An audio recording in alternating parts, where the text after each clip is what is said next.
بسم اللہ الرحمن الرحیم نحمده ونصلي ونسلم على رسوله الكريم اما بعد فاعوذ باللہ من الشیطان الرجیم بسم اللہ الرحمن الرحیم یا ایہا الذین آمنوا قوا انفسکم واہلیکم نارا وقودها الناس والحجارہ علیہا ملائکۃ غلاظ شداد لا یعصون اللہ ما امرهم ویفعلون ما یؤمرون صدق اللہ مولانا العظیم رب اشرح لی صدری ویسر لی امری واحلل عقدۃ من لسانی یفقہوا قولی اللہم صل علی محمد وعلی آل محمد کما صلیت علی ابراہیم وعلی آل ابراہیم انک حمید مجید اللہم بارک علی محمد وعلی آل محمد کما بارکت علی ابراہیم وعلی آل ابراہیم انک حمید مجید۔ گرامی قدر میری ماں اور بہنوں، گزشتہ کئی نشستوں سے مضمون یہ چل رہا تھا کہ آج ہمارے اس معاشرے میں طلاق کی شرح کیوں بڑھ رہی ہے اور طلاق اور خلع کے بڑھنے کی رجحانات زیادہ پائے جا رہے ہیں۔ اس وقت اگر دیکھا جائے تو ہمارے اس معاشرے میں 40% 35 سے 40% کے درمیان میں وہ جوڑے ہیں کہ جو ازدواجی زندگی میں بہت ساری الجھنوں کا شکار ہیں اور بہت مشکل سے اور تنگی سے زندگی گزار رہے ہیں، اور پھر نتیجہ دونوں کے درمیان میں جدائی کا آ جاتا ہے۔ اللہ تبارک و تعالی تمام مسلمان گھرانوں کی حفاظت فرمائے اور تمام کی بچیوں کی نسبتوں کو اللہ نیک فرمائے اور تمام کے گھروں کو اللہ پاک آباد فرمائے اور برکتوں کو اللہ پاک نازل فرمائے، رحمتوں کو نازل فرمائے، اور اللہ جل جلالہ پریشانیوں سے، شرور سے پورے گھرانوں کی حفاظت فرمائے۔ غور یہ کرنا ہے کہ آخر اس کے اسباب کیا ہیں۔ کچھ اسباب گزشتہ نشستوں میں ہم نے عرض کیے تھے، اور آج کی نشست میں ہمیں ایک سبق اور ذکر کرنا ہے تاکہ ہم اپنے معاشرے میں غور کریں اور ان اسباب کی روک تھام کرنے کی ہم بھرپور کوشش کریں۔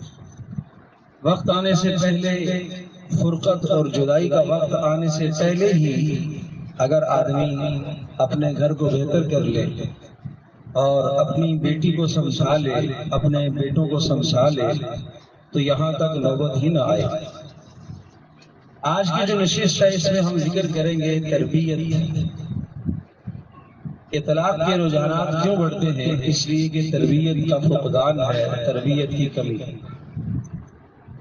3 طرح کی تربیت یا 3 تربیت کے درجات ہیں۔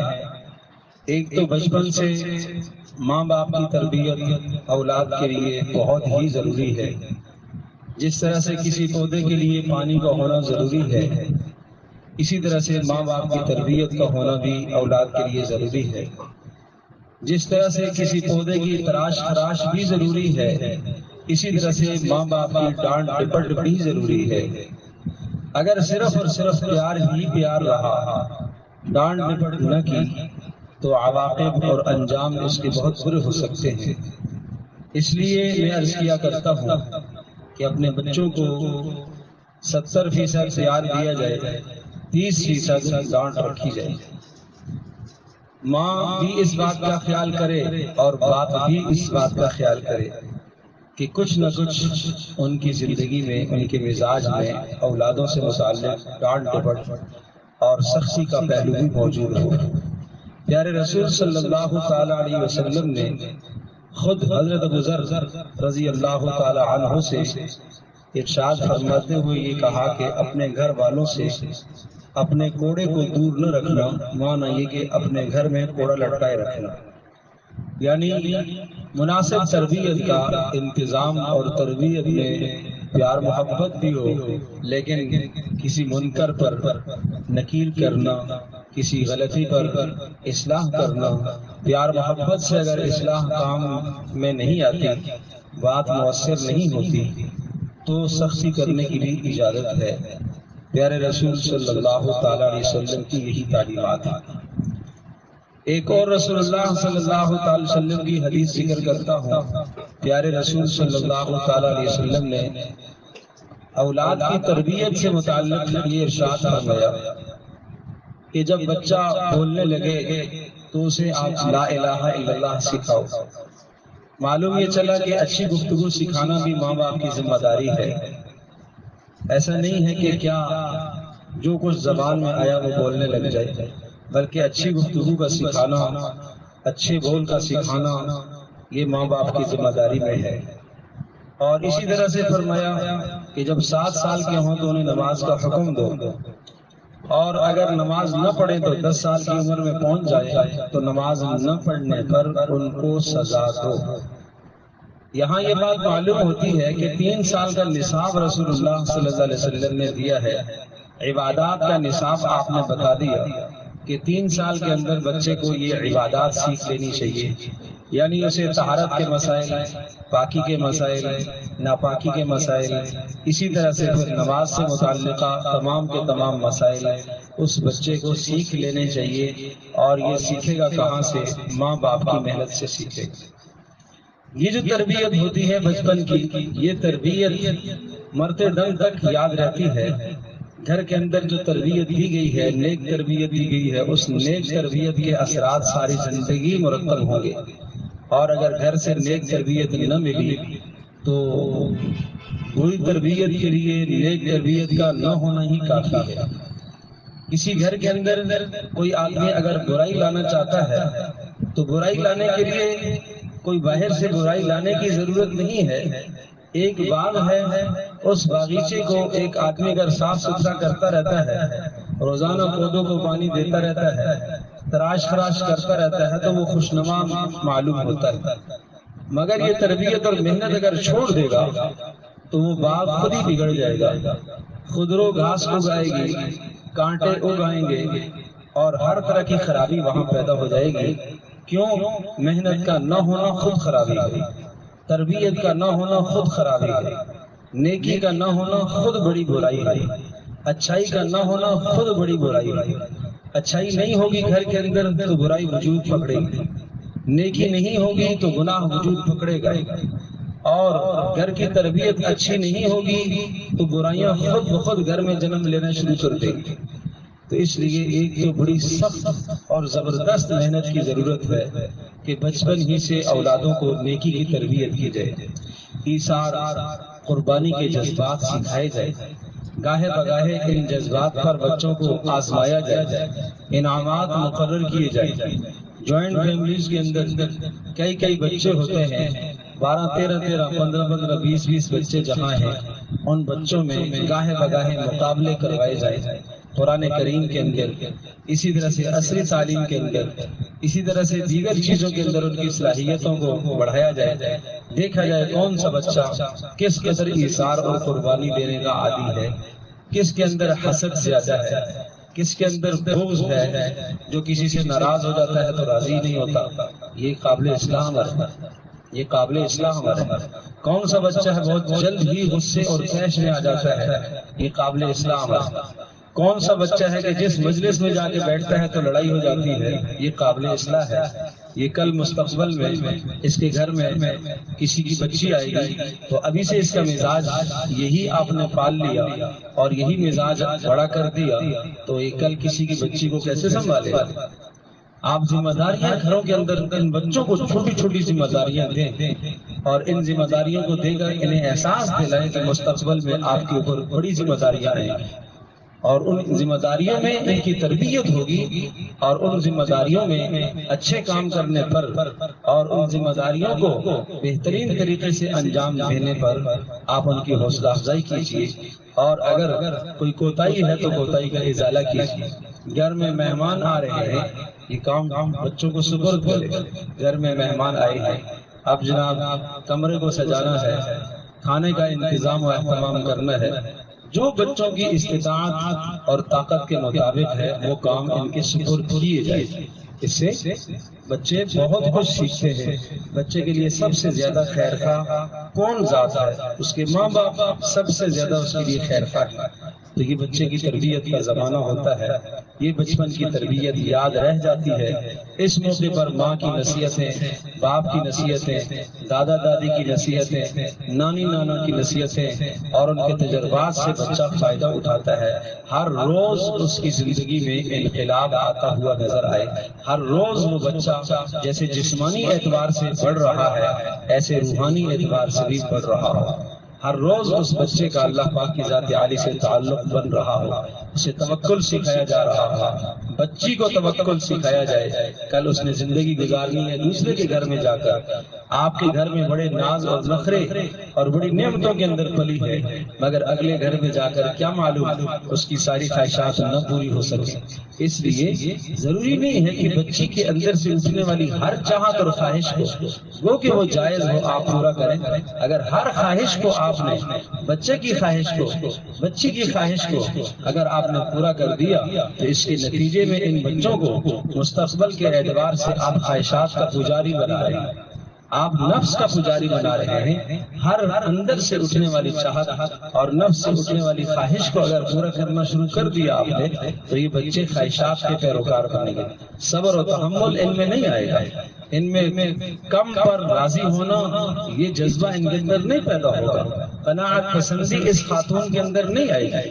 اس بچی میں قناعت پسندی نہیں آئے گی. جب یہ بڑی ہو جائے گی تو قناعت پسندی کا مزاج ہی نہیں ہے. کھلا کھایا، کھلا پیا، اچھا پہنا، ہمیشہ ہی یہی ہوا. ٹھیک ہے، اللہ پاک نے آپ کو دیا ہوا تھا، آپ نے سب کچھ کیا، اور جب شادی ہونے کی لگی ہے تو آپ اپنی بچی کے متعلق اپنے ہونے والے داماد سے یا اسی طرح سے بچی کے سسرال سے آپ یہ درخواست اور التماس کریں کہ جی بچی ہماری کھاتے پیتے گھرانے سے ہے اور بہت اس نے اچھا کھایا پیا ہے، بس یہ ہے کہ اب یہ بچی آپ کے سپرد ہے اور یہ بھوکی نہ رہے، یہ نہ ہو. یہ سب کے سب غلط جذبات. اس لیے کہ جو شخص اپنے بچے کو، جو شخص آپ کی بیٹی کو بیاہ کر کے اپنے ہاں لے کے آ رہا ہے، ظاہر سی بات ہے کہ روزی کا ذمہ تو اللہ نے لیا ہے. اللہ پاک نے جو مقدر میں لکھی ہے وہ روزی ملے گی. لیکن آپ اپنی بچی کو بھی یہاں پر غلط تربیت دے رہے ہیں، اسے بھی آپ غلط سوچ دے رہے ہیں. کل اگر کوئی بھی کمی اسے لگ گئی تو وہ فوری اپنی ماں کی باتوں کو یاد کرے گی، اپنے باپ کی باتوں کو یاد کرے گی. وہاں تو مجھے یہ ملتا تھا، وہاں تو مجھے یہ میسر تھا، وہاں تو مجھے یہ میسر تھا، اور یہاں جب سے آئی ہوں تو وہ سب خیر میسر نہیں ہے. یہ کوئی اچھی تربیت نہیں ہے. تو ایک تو بچپن سے تربیت کی جو کمی ہے اور فقدان ہے، اس کمی کو پورا کرنے کی کوشش کی جائے. آج تک اس سلسلے میں جو کوتاہیاں ہوئی ہیں، بچوں کے اندر توکل پیدا کرنا، بردباری پیدا کرنا، حوصلہ پیدا کرنا، صبر پیدا کرنا. گھر کے اندر بچے ایک دوسرے سے آگے سبقت لے جا رہے ہیں. کس چیز میں سبقت؟ نیکی میں سبقت لے جانی چاہیے، اچھے کاموں میں آگے بڑھنا چاہیے. بلا وجہ کھانے پینے میں ایک دوسرے سے آگے بڑھ کر بے صبرا ہو جانا، چیزوں کے لینے میں ایک دوسرے سے آگے بڑھ کر بے صبرا ہو جانا، یہ مزاج بچوں کا نہیں بننا چاہیے. بہت سارے بچوں کا مزاج چڑچڑا ہو جاتا ہے. وہ کیوں ہو جاتا ہے؟ جب آپ بچے کی ہر خواہش کو پورا کرنا شروع کر دیں گے تو پھر ایک دن ایسا آئے گا کہ جو چیز اس نے مانگی وہ آپ مطالبہ بچے کا پورا نہیں کر پائے، تو جس کے نتیجے میں دوسری بار مانگا، پھر بھی آپ نے پورا نہ کیا مطالبہ، تیسری بار بھی پورا نہ کیا، تو اس سے بچے کے اندر چڑچڑاپن پیدا ہوتا ہے جو بہت منفی اثرات اندر لے کے آتا ہے. اس سے بھی بچوں کو، بچی کو بچانا ضروری ہے. کل مستقبل میں انہوں نے زندگی گزارنی. تو ایک تو میں عرض کر رہا ہوں کہ بچپن کی تربیت ہے، اس تربیت میں کسی بھی قسم کی کوتاہی نہ کی جائے. اور تربیت کے سلسلے میں 3 باتیں ہمیشہ ذہن نشین فرمائیں، بہت زیادہ 3 باتوں کا اہتمام کریں. تربیت جب ہوگی، پہلی بات تو یہ ہے کہ اللہ سے مانگا جائے. بچوں کی نیکی، بچوں کا تقویٰ، بچوں کی صلاح اور خیر اللہ پاک سے مانگی جائے. نمبر 2، بچوں کو ہمیشہ نصیحتیں کرتے رہنا چاہیے. اور 3 اوقات میں تو بچے نصیحت کو خوب قبول کرتے ہیں. نمبر 1، رات سوتے وقت، اس وقت جو آپ نصیحت کر کے بچوں کو آپ بستر پر لٹائیں گے نا، تو یہ نصیحت بچوں کے دل و دماغ پر نقش ہو جاتی ہے۔ نمبر 2، کھانے سے پہلے دسترخوان پر، یہ وقت بھی بچوں کے لیے بہت عام ہوتا ہے اور بچے اس وقت میں بھی نصیحت سنتے ہیں۔ اور نمبر 3، جب آپ کسی سفر میں نکلیں اور سفر میں جاتے ہوئے جو باتیں آپ نے بچوں سے کہیں وہ زندگی بھر یاد رہ جاتی ہیں۔ یہ 3 اوقات بچہ بہت خوب سے نصیحت قبول کرتا ہے۔ یہ طریقہ کار بھی گھروں میں ٹھیک نہیں ہوتا کہ مائیں عام طور پر بچوں کو بھی، بچیوں کو بھی خود ہی کھلانا، خود ہی پہنانا اور خود ہی ان کے سارے کاموں کو انجام دینا۔ اللہ پاک نے ٹھیک ہے ماں کو جان دی ہے، طاقت دی ہے، ہمت دی ہے، مگر جو کام بچے سے از خود ہو سکے، بچی سے از خود ہو سکے، وہ کام گاہے بگاہے ان سے کرواتے رہنا چاہیے، ورنہ بچے لولے لنگڑے ہی بن جاتے ہیں اور یہ بڑے ہو کے پھر کسی کام کے نہیں ہوتے، اس لیے کہ ماں باپ نے تو بڑے ناز نخرے میں رکھا ہے۔ تو یہ کوئی آپ کی ان کے ساتھ کوئی خیر خواہی نہیں ہے کہ آپ نے اتنا کھلایا، اتنا پلایا اور بچے کو چارپائی سے بھی نیچے نہ اترنے دیا، وہیں آپ نے چیئر پر بٹھا کر آپ نے اسے کھلایا پلایا اور ہر طرح کی، اب حالانکہ وہ بچہ بڑا ہو گیا، بچی بڑی ہو گئی ہے، ماں کے ساتھ 2 4 6 کام نمٹا سکتی ہے، اسے اپنے ساتھ کام میں لگانا چاہیے۔ ایک بہت بڑی وجہ طلاق کی یہ بھی ہو جاتی ہے کہ جب بچیاں اس طرح سے بغیر تربیت کے جب دوسروں کے گھروں میں جاتی ہیں تو وہاں کو نوبت نہیں آتی، اس لیے کہ وہاں جب وہ جائے گی، نکاح ہو جائے گا تو شادی کے بعد اس لڑکی کو، اس بچی کو، اب بچی کوئی نہیں کہے گا، اسے عورت کہا جائے گا، اب اسے عورت کہا جائے گا۔ اب اسے کھانا پکانا اگر نہ آئے تو یہ اس کے لیے عیب ہے، اب اگر اس گھر کے کام کاج اسے نہ آئے، امور خانہ اسے نہ آئے تو یہ اس کے لیے عیب ہے، اور یہاں سے اس نے سارا سیکھا ہی نہیں ہے، ماں نے اس کو سکھایا ہی نہیں ہے، ماں نے اس کو تربیت دی ہی نہیں ہے۔ تو دوسرا مرحلہ تربیت کا، جیسے جیسے بچے جوان ہوتے ہیں تو اس وقت بچیوں کی تربیت کا ایک دوسرا مرحلہ آتا ہے، اور یہ بھی بڑا اہم تربیت کا مرحلہ ہوتا ہے۔ جیسے بچے بلوغ کو پہنچتے ہیں تو باپ کو چاہیے کہ بچوں کو پاکی اور ناپاکی کے مسائل، طہارت کے مسائل سکھائے، ایسا ماحول فراہم کرے جس ماحول سے بچے پاکی کے مسائل کو، ناپاکی کے مسائل کو، بلوغت کے بعد کے خدشات کو بچے سیکھ سکیں۔ ماں کو چاہیے کہ ماں ذمہ دار بن کر اور حساس بن کر اور خوب آنکھیں کھول کر اپنی بچی کی ایک ایک حرکت کو نوٹ کرے، ایک ایک بات کو نوٹ کرے، اس کی گفتگو کا انداز اسے نوٹ کرے، اور اسی طرح سے گھر میں داخل ہونے کے انداز کو نوٹ کرے، گھر سے باہر نکلنے کے انداز کو وہ نوٹ کرے۔ اگر اس کا انداز اسے بدلا ہوا نظر آ رہا ہے، اپنی نیک اور اچھی اور سچی تربیت سے انداز بدلا ہوا نظر آ رہا ہے، تو وہ اس کو زمانے کے اوپر بات نہ ڈالے کہ زمانہ ہی ایسا ہے، بلکہ اسے تربیت کی ضرورت ہے، بلکہ اس کو محنت کر کے اس کو نیک تربیت پر لائے، اللہ سے مانگے، اس کے لیے اللہ سے خیر مانگے اور خود اس کے لیے نمونہ بن کر دکھائے۔ بچے اور بچیاں جتنی آپ کی تقریر سے متاثر نہیں ہوں گے جتنا کہ آپ کے کردار سے اور آپ کے اخلاق سے متاثر ہوں گے۔ لہذا یہ بھی بہت ضروری سمجھا جائے کہ جب بچے جوانی کو پہنچتے ہیں، بچیاں جوانی کو پہنچتی ہیں، تو اس وقت ان کی یہ تربیت بھی بہت ضروری ہوتی ہے۔ عام طور پر اس سلسلے میں ماں باپ شرما رہے ہوتے ہیں اور بچے اس میں آزاد ہو جاتے ہیں۔ جب آزاد ہو جاتے ہیں تو وہ اپنی ضرورت سے متعلقہ جو چیزیں انہیں اس وقت ضرورت ہے، وہ ضرورت سے متعلقہ چیزیں نہ باپ نے سمجھائی، نہ ماں نے سمجھائی، نہ کسی استاد نے سمجھائی، تو پھر وہ میڈیا کی نظر ہو جاتے ہیں اور ادھر سے اپنی ان ضروریات کو تلاش کرنا شروع کرتے ہیں، اور جہاں سے نہ جانے پھر اس صحیح بات کے ساتھ کتنی غلط باتیں آئیں گی، پھر صحیح اور غلط میں تمیز کرنا ان بچوں کے لیے مشکل ہو جائے گا، جس سے بہت بدترین برائیوں کا شکار ہو سکتے ہیں اور بہت بدترین انجام ہو سکتے ہیں بچوں کے اور بچیوں کے۔ اس لیے یہ جوانی کا جو زمانہ ہے یہ بھی بڑا حساس زمانہ ہوتا ہے۔ اس زمانے میں تربیت کی بہت سخت ضرورت ہے۔ اور پھر جیسے ہی جوانی کو بچے پہنچ جائیں، بچیاں جوانی کو پہنچ جائیں، تو جلد از جلد ان کی شادی کا انتظام کیا جائے۔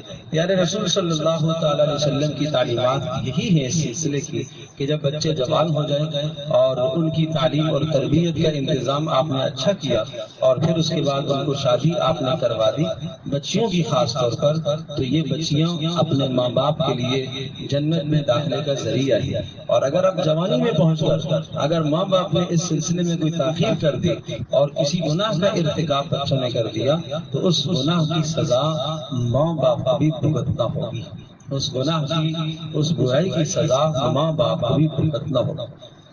ایک بہت بڑی اور بہت بری وجہ ہمارے یہاں یہ ہے کہ شادی میں تاخیر یہ ایک ایسا ناسور معاشرے میں رواج پا چکا ہے کہ ہم نے اپنے ذہنوں میں ایسے بڑے بڑے اسٹیٹس قائم کر لیے ہیں کہ جب تک ایسا رشتہ نہیں ملے گا ہم اپنی بیٹی کو نہیں دیں گے، اسی طرح سے جب تک ایسی لڑکی نہیں ملے گی ہم اپنے لڑکے کی شادی نہیں کرائیں گے۔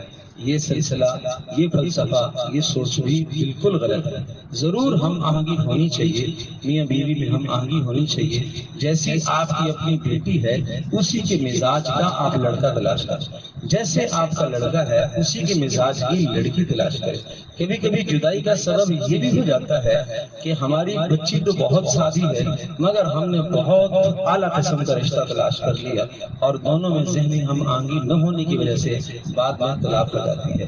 یا اسی طرح سے جناب ہمارا بچہ تو بڑا سادہ تھا مگر ہم نے اس کے لیے جس لڑکی کا انتخاب کیا ہے وہ بہت ہی تیز تررار اور ہوشیار ہے، اور ہمارا بچہ اس کے ساتھ نباہ نہ کر سکا جس کے نتیجے میں جدائی ہو گئی۔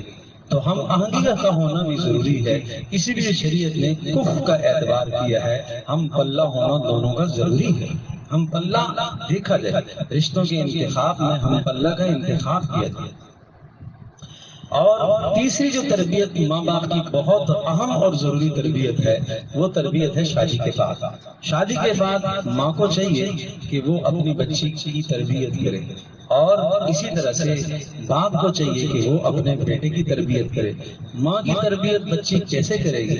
یعنی ماں کس طرح سے اپنی بچی کی تربیت کرے گی؟ شادی کے بعد جب بچی اپنی والدہ کے پاس آئے تو اسے حوصلہ مزید دے، اس سے ایسے سوال نہ کرے کہ جس سوال کے جواب میں بچی جو ہے وہ کوئی ایسا جواب دے کہ جس وجہ سے میاں بیوی کے تعلق میں کمی واقع ہو۔ اس قسم کا جواب آپ نہ سنیں اور اس قسم کی بات نہ بچی کو زبان پر لانے دیں۔ گلے شکوے پہلے دن سے ہی کرنا شروع کر دے، آتے ہی اس نے شروع کر دیا کہ جیسا کہ سنا تھا ایسا تو نہیں تھے، جیسا کہ دیکھا تھا ایسا تو نہیں تھے، جیسے کہ دکھتے تھے ایسے تو نہیں تھے۔ نہیں، یہ ماں کا کام ہے، یہ ماں کی ذمہ داری ہے کہ اپنی بچی کا گھر بسائے۔ شادی کے بعد اس کا گھر بسانا یہ ماں باپ کی بڑی ذمہ داری، خاص طور پر ماں کی ذمہ داری ہے کہ اپنی بیٹی کا گھر بسائے، اپنی بیٹی کا گھر بسائے۔ ایسا جملہ نہ اس کی زبان پر لانے دے اس کو، اور نہ اس کے سامنے ایسا جملہ بولے جس کی وجہ سے اس رشتے میں ناچاکی، اس رشتے پہ دراڑیں پڑ جائیں۔ آپ کو معلوم ہونا چاہیے کہ حدیث پاک میں آتا ہے بدترین انسان ہے وہ، بدترین انسان وہ ہے کہ جو میاں بیوی کے درمیان میں جدائی کرنے کی بات پیدا کرے، ایسی بات کرے کہ جس سے میاں بیوی کے درمیان میں جدائی پیدا ہو جائے، ایسے الفاظ زبان پر لے کر آئے، ایسی سوچ اپنی بچی کو دے کہ جس سوچ کی بنیاد پر بچی کے دل میں شوہر کی نفرت ہو، بچی کے دل میں اس کی ساس کی نفرت پیدا ہو جائے، بچی کے دل میں اس کے سسر کی نفرت پیدا ہو جائے، جس کا نتیجہ آگے طلاق کی طرف جاتا ہے۔ یہ بھی بہت بری سوچ ہے، بلکہ ماں کو تو یہ چاہیے، ماں اس کو ایک بار نہیں بارہا یہ سمجھائے بیٹی اب تمہارا گھر وہ ہے، اب تمہارا گھر وہ ہے، میں تمہاری ماں ہوں، میں نے تجھے پالا پوسا یہاں تک پہنچایا، اب تمہارا گھر وہ ہے، اب تمہیں اس گھر کے مطابق اپنے مزاج کو ڈھالنا ہے، اس گھر کے مطابق اپنے مزاج کو بنانا ہے۔ اب تجھے ہماری پرواہ نہیں کرنی ہے، اب تو اپنے شوہر سے پوچھے بغیر ہمیں نہیں ملے، ہمارے پاس نہ آئے۔ اگر وہ تمہیں روک رہا ہے کہ آج نہیں جانا تو تجھے رک جانا چاہیے، فلاں دن چلیں گے تو تجھے اس کی بات مان لینی چاہیے۔ یہاں بسا اوقات مائیں بیٹیوں کے گھر خراب کر دیتی ہیں، اتنے دن سے آئی نہیں ہے، اتنے دن ہو گئے تو آئی نہیں ہے، اتنے دن ہو گئے تو آئی نہیں ہے، کہاں تجھے میں نے قید میں ڈال دیا۔ یہ سخت غلط بدترین جملے ہیں جو بیٹیوں کے گھروں کو اجاڑ دیتے ہیں۔ اس لیے ماں کو اس موقع پر بڑا اچھا کردار ادا کرنا چاہیے کہ اپنی بیٹی کو حوصلہ سکھانا چاہیے۔ الصالحات قانتات حافظات، اس بچے کو یہ سکھانا چاہیے کہ آپ حفاظت کرنے والی ہیں۔ کس چیز کی حفاظت؟ شوہر کے رازوں کی حفاظت آپ کی ذمہ داری ہے، شوہر کے مال کی حفاظت آپ کی ذمہ داری ہے، شوہر کے گھر کی تمام چیزوں کی حفاظت آپ کی ذمہ داری ہے۔ وہاں کی کوئی بات ادھر نہ آئے، یہاں کی کوئی بات وہاں نہ جائے جس سے آپس میں ناچاکیاں پیدا ہوں، آپس کے اختلافات پیدا ہوں۔ بہت سنبھل کر اور بہت دیکھ کر قدم رکھنا ہے، یہ ماں کا بڑا کردار ہے۔ میں عرض کر رہا ہوں، یہ وقت بھی تربیت کا ہوتا ہے، یہ وقت بھی تربیت کا ہوتا ہے جو ابتدائی 2-4 سال ہوتے ہیں، خاص طور پر جب تک اولاد نہیں ہے اس وقت تک یہ مرحلے بڑے اہم ہوتے ہیں۔ یہ ماں کی ذمہ داری ہے کہ اپنی بچی کی تربیت کرتی رہے اور اسے بار بار یہ بات یاد دلاتی رہے کہ تیرا اصل گھر وہی ہے، اور جب وہ آئی ہے آپ کے پاس، جو دن اس کو بتایا گیا کہ فلاں دن آپ نے واپس آنا ہے، اسی دن اس کی تیاری کروا دی جائے اور اس کو رخصت واپس بھیج دیا جائے، اسے کر دیا جائے، رخصت کر دیا جائے۔ اب بلا کسی وجہ یا بغیر کسی سبب کے یا کسی معمولی سبب سے اسے روکنا یہ ناچاکی پیدا کرتا ہے، اس کا خیال کیا جائے۔ اسی طرح سے یہاں باپ کا بھی کردار ہے کہ وہ اپنے بیٹے کو سمجھائے، اب بیٹا تو بڑا ہو گیا ہے، اب تو جوان ہو گیا، اب تیری شادی ہو گئی ہے اور اب تیرے اوپر ذمہ داریاں آ گئی ہیں، اور ان ذمہ داریوں کا نباہ کرنا وہ آپ ہی کا کام ہے، اور آپ کے سپرد ایک لڑکی جو آپ کی بیوی بن کر آئی ہے، اس کی تمام تر ذمہ داری، اس کا نان نفقہ، اس کی تمام تر ضروریات وہ آپ کے ذمہ ہیں۔ لہٰذا باپ کو چاہیے کہ اپنے بیٹے کی اس سلسلے میں تربیت کرے، گاہے بگاہے دیکھتا رہے اور نظر رکھے کہ کہیں وہ کوتاہی تو نہیں کر رہا اپنی ذمہ داری میں۔ اگر ناانصافی کر رہا ہے، بلا وجہ وہ ناانصافی کر رہا ہے تو اس ناانصافی سے روکا جائے۔ یہاں اگر تربیت نہ کی تو اس تربیت نہ کرنے کے نتیجے میں، چونکہ یہ بچہ جوان ہوا، نئی نئی جوانی اس نے پکڑی ہے اور ابھی یہ ایک ذمہ داری کے میدان میں آیا ہے، تو اس کے سامنے 3 عورتیں ایسی آ جاتی ہیں کہ جن کے لیے اس کو فیصلہ کرنا بڑا مشکل ہو جاتا ہے۔ ایک اس کی ماں ہے، دوسرا اس کی بیوی ہے، تیسرا اس کی بہن ہے۔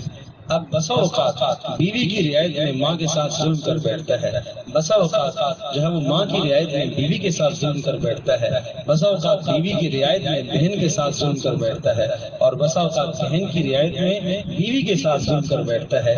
یہ 3 رشتے اس کے سامنے بڑے حساس اور نازک ہیں، اور ہر رشتہ اس سے محبت مانگتا ہے۔ بیوی بھی محبت مانگتی ہے، اس کا حق ہے، ماں بھی محبت مانگتی ہے، اس کا حق ہے، اس نے اسے پالا ہے، بہن بھی محبت مانگتی ہے، اس کے لیے باعث فخر ہے۔